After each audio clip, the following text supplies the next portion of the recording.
Welcome back from the break, Rams, into your Thursday night sports show, The Blitz, hosted by yours truly, Brendon Fairbairn.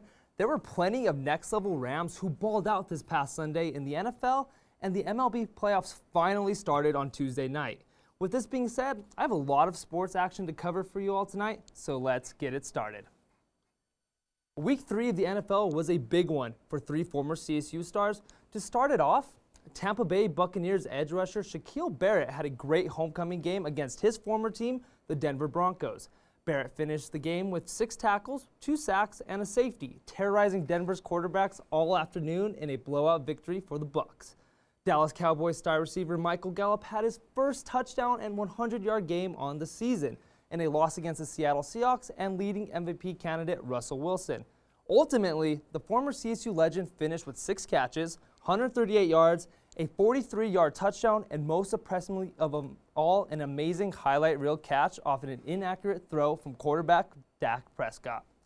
Moving on to another former CSU wideout, Preston Williams also got his first touchdown reception of the year for the Miami Dolphins on the Thursday night primetime stage against the Jaguars in Jacksonville.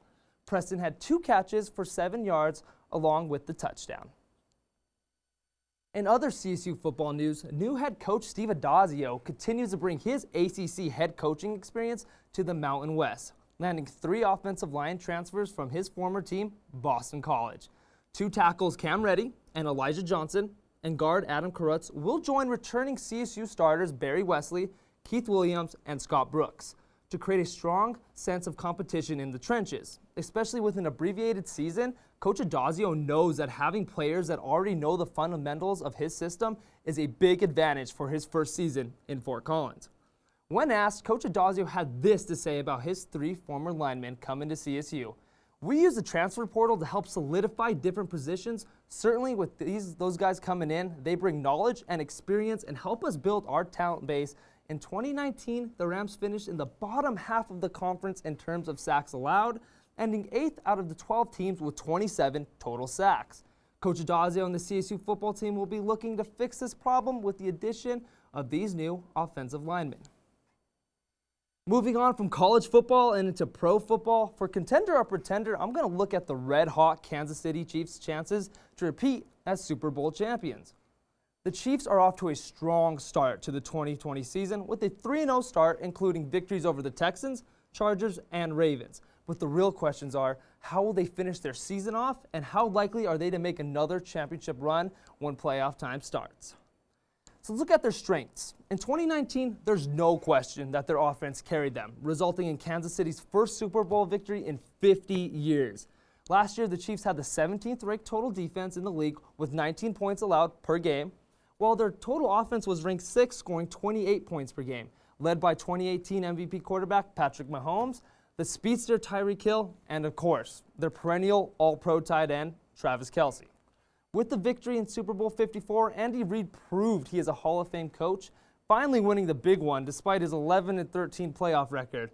Looking at their strengths, besides their star-studded offense, the Chiefs safety duo is also one of their biggest strengths. Between all-pro Tyrann Mathieu and second-year free safety Juan Thornhill, they had 7 interceptions and 2 sacks throughout the season.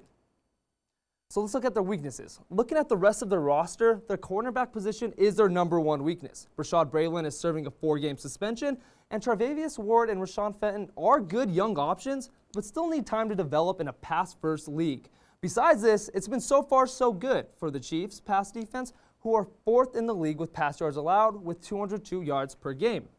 Through 3 games, their second biggest weakness is again on defense. With their middle linebackers, Anthony Hitchens and Damian Wilson, between the two in 2019, they only had 2 forced fumbles, 2 sacks, and 0 interceptions. They can play well, they run well, but they need to be bigger playmakers, especially in their pass rush and coverage skills. In the end, last year, the Chiefs proved that saying defense wins championships wrong, with their explosive playmakers on offense continuing to prove that they are atop the league's best, especially after their dismantling of the Ravens' elite defense last Monday night. They can easily do the same this year with 20 of their 22 starters from their 2019 Super Bowl championship team returning. They are easily contenders. They are the best team in the AFC. But for football fans, the NFL playoffs are sadly months away. But for those looking for current postseason action, the MLB playoffs started on Tuesday night. The LA Dodgers lead the National League as the NLS first seed. But since 2002, only 5 first-seed teams in the MLB have won the World Series. Can the Dodgers finally get through that curse and win their first World Series since 1988? Well, let's see what they do best. They are first in the league with runs at 349, first in the league with home runs at 118, and second in the league with runs batted in at 327. They're led by right fielder Mookie Betts, he's 47 in runs at 4th in the league, 64 hits at 16th in the league. He has 16 home runs, at 5th in the league, and has 34 RBIs. But now let's look at pitching. As any championship baseball team needs, the LA's pitching has been very effective as well, almost as effective as their hitting. They are first in the league in earned run averages at 3.02, first in the league in batting average against at .213, and they're second in runs allowed at 209. They're also second in home runs allowed at 66, and they are led by pitching trio Clayton Kershaw, Dustin May, and Julio Urias. Between the three, they have a 2.66 earned run average and a .211 batting average against them. The Dodgers ended their 2020 regular season with the best in the MLB with the 43-17 record and with a positive run differential of 349 to 213. But none of that will matter if they choke again in the World Series, just like they did in 2018 against the Boston Red Sox. But I truly feel the Dodgers are destined to win their first World Series in 32 years due to their league hitting and their very effective pitching game and rotation. They are absolutely contenders. They are the most well-balanced team in the MLB. I have them winning the World Series.